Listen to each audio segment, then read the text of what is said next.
Your kids are too old for toys anyway. My mother-in-law, Barbara, smirked as she supervised the workers transforming my children's beloved playroom into her daughter's baby nursery. They should focus on studying. She ran her hand over the newly painted pale pink wall, admiring her handiwork. Jessica's baby deserves a proper nursery. Besides, Emily and Noah spend too much time playing when they should be preparing for their future. I stood in the doorway of what had been my children's sanctuary for the past 5 years, watching helplessly as the workers dismantled the carefully curated space my husband, David, and I had created. The reading nook where Emily practiced her storytelling, the art corner where Noah discovered his passion for drawing. All of it was being stripped away to make room for a baby that wasn't even born yet. My name is Olivia Chen, and at 35, I never imagined I'd be watching my mother-in-law systematically dismantle my children's happiness in our own home. I'm a pediatric nurse, which makes the irony of this situation even more painful. I spend my days creating safe spaces for children, only to come home and find my own kids' space being violated. "Mom, please," I started, trying to keep my voice steady. "The kids need this space. We discussed this." "Discussed?" Barbara cut me off with a sharp laugh. "There's nothing to discuss. Jessica needs the nursery more than your kids need toys. David agrees with me." Of course he did. My husband, ever the dutiful son, hadn't even warned me this was happening. I come home from my night shift to find workers already clearing out the playroom, Barbara directing them like a general commanding her troops. Emily, 9, and Noah, 7, stood behind me, their small hands gripping my scrubs. I could feel Emily trembling slightly. This room had been her refuge when she struggled with anxiety last year. The therapist had specifically recommended maintaining a consistent, safe space for her. "Where are we supposed to play now?" Noah asked, his voice small and confused. Barbara waved her hand dismissively. "The garage is perfectly fine for storage. Maybe having fewer distractions will help improve your math grades." I felt my chest tighten at her casual cruelty. Noah had ADHD and worked twice as hard as his classmates to maintain his B average. The playroom had been essential for his movement breaks between study sessions. "Barbara," I tried again, "this isn't just about toys. This room is part of their therapy routine." "Oh, therapy," she scoffed. "In my day, we didn't need therapy. We needed discipline. Jessica never needed special treatment, and look how well she turned out." Jessica, Barbara's perfect daughter. The successful real estate agent who married a surgeon and was now expecting her first child. Never mind that she lived in a 5-bedroom house across town. Somehow, she needed this space more than my children did. I felt my phone vibrate in my pocket. A text from David. "Mom says you're being difficult about the nursery. Just let her handle it. You know how she gets." That was the moment something inside me snapped. Not in a dramatic, angry way. Instead, I felt an eerie calm settle over me as I watched the workers carry out the last of the toys. I remembered something my own mother had told me before she passed away. Sometimes the quietest moves are the most powerful. "You're right, Barbara," I said softly, surprising her mid-rant about modern parenting. "The kids should focus on their studies." She blinked, clearly thrown by my sudden agreement. "Well, yes. Exactly." "Emily, Noah," I turned to my children. "Let's go get ready for dinner. We'll sort everything out later." As we walked away, I heard Barbara on the phone with Jessica. "It's all settled, sweetheart. Your nursery will be perfect." Olivia finally saw reason. What Barbara didn't know, what none of them knew, was that I'd been preparing for something like this for months. Every time Barbara undermined my parenting, every time David chose his mother's wishes over our children's needs, I'd been quietly building my backup plan. That evening, after the kids were in bed, I made a call to my lawyer, Marcus Thompson. "It's time," I said quietly into the phone, stepping out onto our back porch. She finally crossed the line I was worried about. "The playroom?" Marcus asked, though I could tell from his tone he already knew. "Yes, how quickly can we proceed?" I heard papers shuffling on his end. "Everything's ready. Are you sure about this, Olivia?" "Once we start." "I'm sure," I cut him off. "My children come first. Always." After hanging up, I sat in the dark for a while, looking at our house. From the outside, everything looked perfect, the kind of home Barbara loved to brag about at her country club. But inside, it had become a battlefield where my children were constantly losing ground to their aunt's future baby. What Barbara didn't realize was that she'd just given me exactly what I needed. The playroom, that unnecessary space she'd so casually demolished, was about to become the catalyst for changes she never saw coming. I'd learned from watching her operate all these years. Like her, I planned carefully. Unlike her, my plans weren't about control or dominance. They were about protection. I pulled up the photos I'd taken earlier of the workers clearing out the room, the ones showing Barbara directing them without any paperwork or permits. Next to them, I opened the document Marcus had helped me prepare months ago. The one that would make Barbara regret ever touching my children's space. My phone buzzed again. Another text from David. Mom says you took pictures. Don't make this difficult, Liv. It's just a playroom. Just a playroom. Just like it was just a boundary crossed when Barbara moved in without asking. Just an overreach when she enrolled the kids in activities without consulting us. Just a small thing when she rearranged our entire house to her liking. But this time, she'd messed with the wrong mother.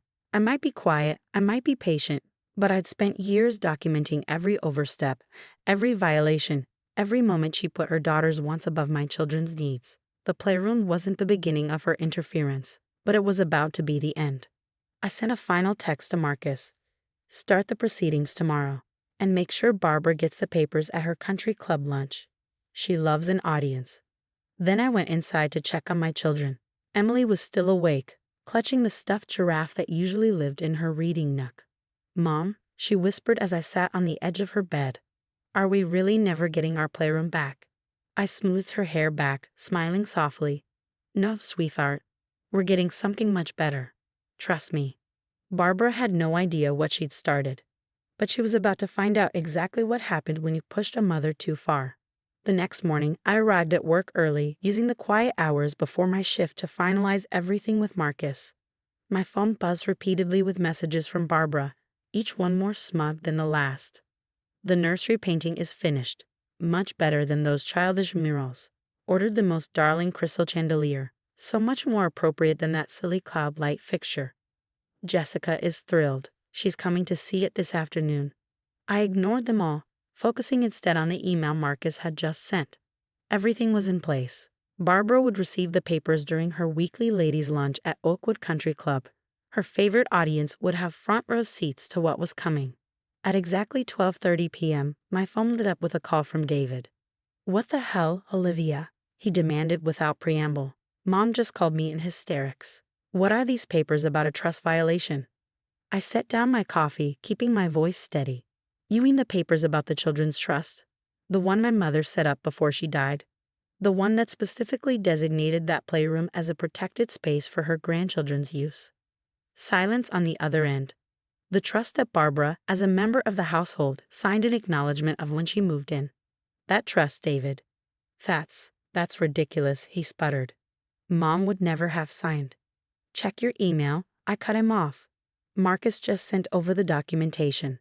Barbara's signature is on page 3, right under where it states that any violation of the designated spaces could result in immediate eviction and financial penalties. More silence, then the sound of furious typing. I waited patiently as David found the email, imagining his face as he read through the documents. This says the penalty is $50,000. He finally managed. Per violation, I corrected. And since Barbara has been documented making changes to a protected space without consent, that's the first penalty. The second comes from using the space for someone outside the immediate family. And the third. Stop, David interrupted. Just stop. We can fix this. I'll talk to Mom. No, David. Not this time. Barbara has 24 hours to restore the playroom exactly as it was, or the penalties go into effect. And before you suggest fighting this, Marcus has already filed with the court. The trust is ironclad. I could hear Barbara's voice in the background now, shrill with panic. The thought of her standing there at her precious country club, surrounded by her judgmental friends as she read through the legal documents, gave me a satisfaction I hadn't expected. Mom's saying she'll move out, David said weakly. She's saying she'll go stay with Jessica. That's her choice, I replied. But it doesn't change the penalties. And David, this isn't just about the playroom. Marcus has documentation of every time Barbara has overstepped with the children. Every time she's ignored their needs in favor of Jessica's wants. Every time you've chosen your mother's demands over your children's well-being. What are you saying?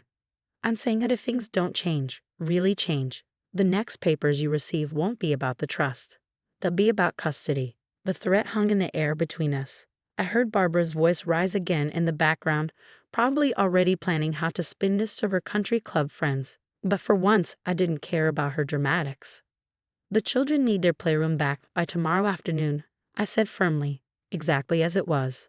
Every toy, every book, every piece of furniture. The therapist will be doing an inspection to ensure it meets their needs. If anything is missing or damaged, the penalties double. I hung up before David could respond. My hands were shaking slightly, but not from fear. For the first time in years, I felt truly in control. The rest of my shift passed in a blur of messages and missed calls.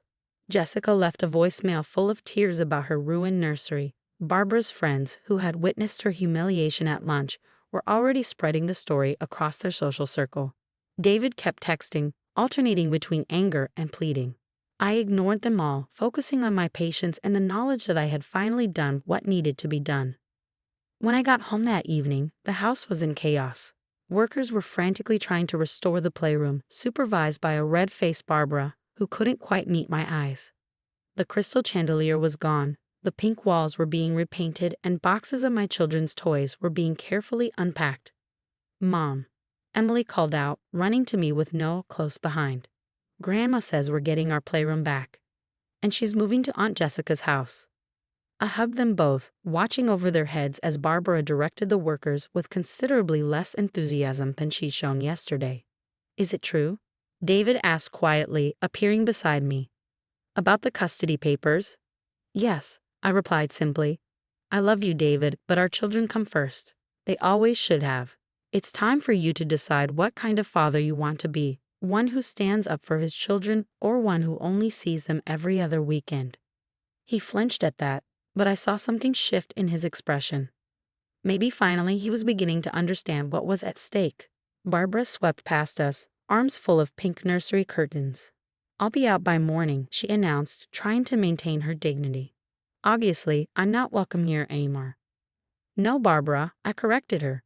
"You're welcome to be part of this family. You're just not welcome to control it anymore." She stormed out, leaving David standing there looking lost. But I had no time for his confusion. My children were pulling me toward their partially restored playroom, eager to show me how everything was being put back in place. "Can we read in our nook tonight?" Emily asked, hopefully. Of course, I smiled. That's exactly what it's there for. The battle wasn't over. I knew Barbara well enough to expect more drama, more attempts to regain control. But watching my children's faces light up as their space was restored, I knew I'd made the right choice. Sometimes, the biggest victories come from the quietest fights. 3 months after the playroom incident, the changes in our household were dramatic. Barbara had indeed moved in with Jessica.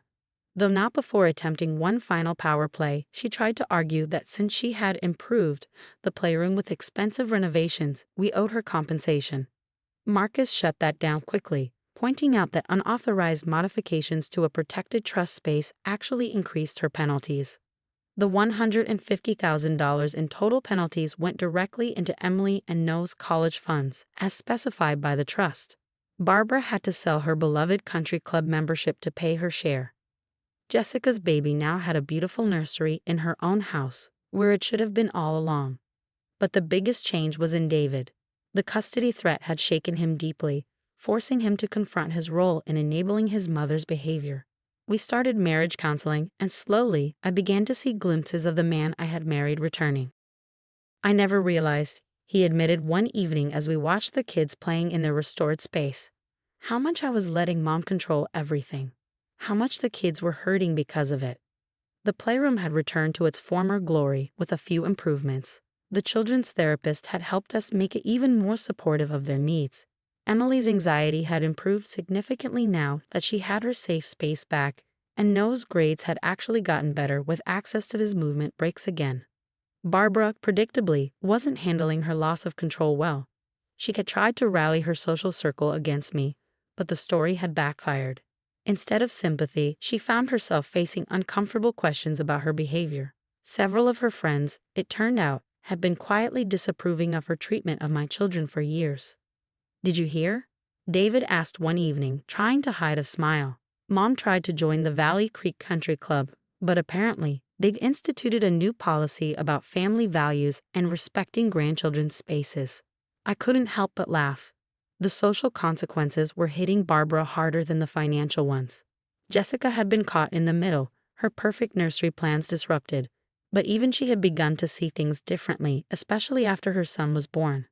"I can't imagine," she admitted during a carefully orchestrated family dinner, "someone taking away Ethan's space like that. Mom keeps suggesting changes to his nursery, and suddenly, I understand why you fought so hard." The trust remained our protection against future interference. Barbara had tried to argue that it was too restrictive, but as Marcus pointed out, she had no problem with its terms until they were enforced. Now, any major changes to the children's spaces required written approval from both David and me, with the therapist's input. 1 year after the incident, I stood in the doorway of the playroom, watching Emily help Noah with his reading. The space had evolved with them but remained their sanctuary. The cloud light fixture still cast gentle shadows on the walls.